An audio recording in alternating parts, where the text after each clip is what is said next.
going to do a short video about choosing, or how to choose the right stick, right didgeridoo for the right tune. You know, when you hear didge players play or you hear some didge music and that didge just goes great with the track, you know, it just works. The tune just sounds tuneful.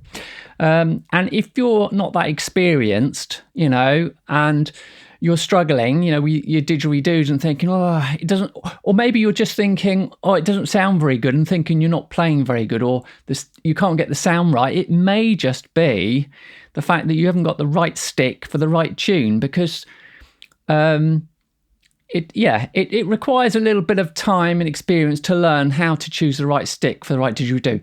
Here's an example. This stick here, it's an F key, and it's got a very fruity tone to it. It has a real singing tone. It's a slightly wider bore than another one I'm going to show you in a minute. And it's got some wonderful harmonic sounds to it. You know, it's kind of got that real fruity, I describe it as kind of fruity, rich harmonics with that wider bore sound. Now, if I use this other one, again, I've chosen the same key of F. This one is much longer than the other one. They're both keys of F. This particular didgeridoo is really powerful, and it's got great ability to drive rhythms, pulsing rhythms. You can play good rhythms with the other one, but this just has this kind of real raw energy feel, which means that it's going to give you a different feel to the whole track. And I will choose this one over that one, or that one over this one, depending on what track I want. If I want something rich and fruity and harmonic sounding, they're all harmonic sticks, of course, they've all got harmonics in, but that kind of rich sound I'll choose the shorter one. If I want something driving, powerful and rhythmic, I'm going to choose the longer conical one. And it toots as well. That's got that ability. So therefore, keep in mind that if you're playing this is the key point here, is don't get sort of disappointed if you're playing and it doesn't sound right. And it might not be your plan. Of course, you know, if you're developing, it could be the fact that you're not getting your sound quite right. But as I say, take this into consideration as well, because if your sound's good enough but you just haven't picked the right stick, then you'll just kind of think, oh, I can't get that sound, and it might just be the didgeridoo. Also, I mean, these keys of F, remember, with Western tuning, they have keys. If you're not playing to Western tuning, you don't have to worry about the keys. Remember, traditional style playing didn't tune to any particular key apart from the clan or songman. So they did tune, but they're to their own clan, and their tuning's not based on Western tuning. So you don't have to worry about that. But if you are playing and trying to get a sort of a Western tuning, or playing with other musicians, obviously you need to think about tuning to a key, you know, D, F, C, whatever it is really.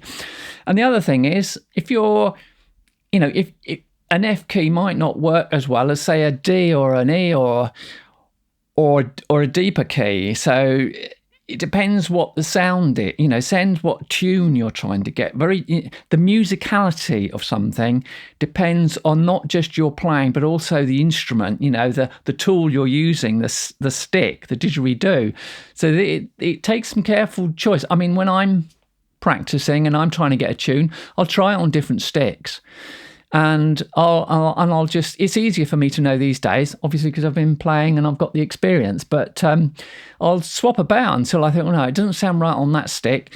For example, The Strand, one of my tracks, I chose an F sharp, but not just any F sharp. I mean, again, I might have one F sharp, or I did have an F sharp, and it didn't work with the Strand track. And then I had this silver birch didgeridoo that I made. And it had the bore internal was different as well. And it just gave me that really wonderful sound, and it worked so well. So really, just as I say, it'll help you avoid any sort of frustration and thinking, oh, it's to do with your playing, would it have nothing to do with it? Anything else to say? Yeah, so obviously there is the slide didge as well.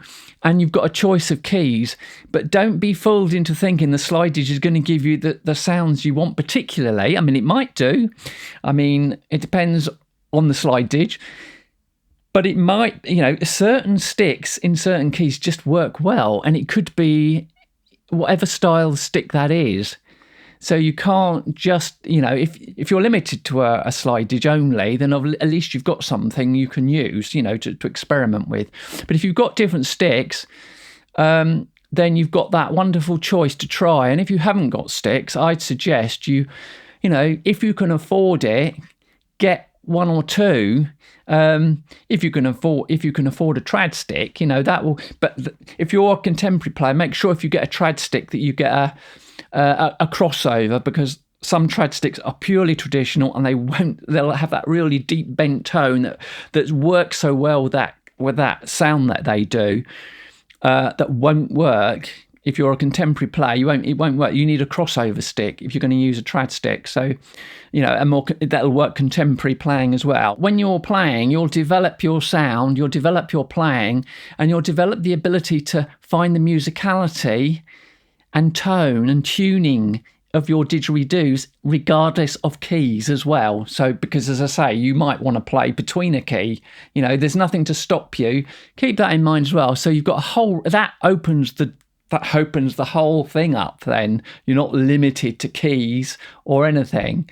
As I say, you're only limited to keys if you're playing with Western musicians that requires you to be in a certain key. And then you've got to choose a stick that will be tuneful with that sound. Any good top players playing, you'll hear they choose the right sticks for the right sounds. And that's all there is to it. So basically, keep that in mind and, experiment.